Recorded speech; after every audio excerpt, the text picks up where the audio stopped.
Have you ever been asked to do a job for someone? Maybe one that made you feel really proud, like a job for the headmaster or your teacher. Or maybe you've been asked to do a job by your boss. Maybe even you got to go on an award ceremony with your work. There are some jobs which are great, and other ones which are not so glamorous, like tidying up at school or at work or washing up at home. Share with one another what's your favourite job to do, and which ones are you less happy about doing. The story we're about to hear is about an unpopular job that people had to do in Jesus' time. It was always really hot where Jesus lived, and people wore sandals and their feet got hot and sweaty. And the places that they walked got really muddy and dusty and smelly.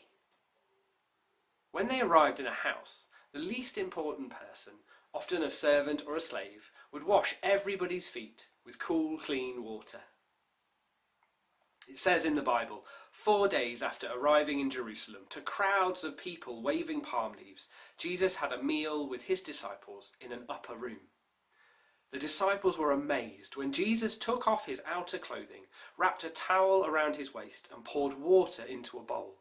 He began to wash their feet, drying them with a towel. When he'd finished washing their feet, he put on his outer clothes and returned to his place. "Do you understand what I have done for you?" he asked them. "You call me teacher and Lord, and rightly so, for that is what I am. Now that I, your Lord and teacher, have washed your feet, you should also wash one another's feet. I have set you an example that you should do as I have done for you." For thousands of years, Christians have thought about what Jesus said and tried to follow his example. Here at St Edward's, we try and do that by hosting the food bank on Thursday, running the toddler group Little Sunbeams, and the warm welcome space on Friday. Take a look at your shoes. Who cleans your shoes when they get dirty? Why not take a wet wipe from in front of you and carefully clean one of your shoes? Compare both of your shoes. Can you see the difference? Would someone else nearby you be willing to clean your other shoe? Now, what do you think it would be like if your head teacher or your boss offered to clean your shoes? What about if it was the vicar or a king?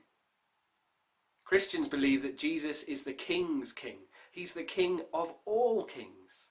And yet he still wanted to do jobs to help people, like feet cleaning. Do you think he's a good person to copy? What sorts of things could you do to make others feel better?